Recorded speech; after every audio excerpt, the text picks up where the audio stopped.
А сега една успешна приказна. Гледаме едно македонско предпријатие кое се справува со предизвиците и пред зададените рокови, што е реткост или раритет, што би рекле некои пописмени во оваа земја. Така е, Јелена.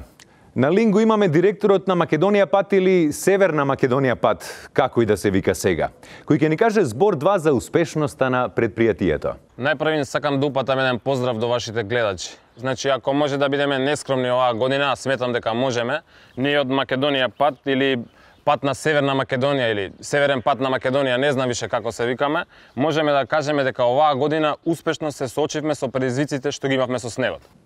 Молам?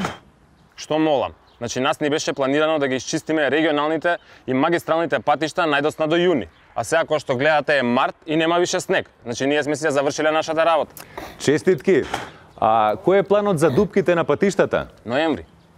Шо ноември? До тогаш ќе ги средите? Не, значи ние во ноември планираме да падне снег и да ги поклопи сите тие дупки. Башка во ноември никој не се замара со дупките на патиштата, сите се замараат со неисчистените патишта. Само треба ти текне да имаш план.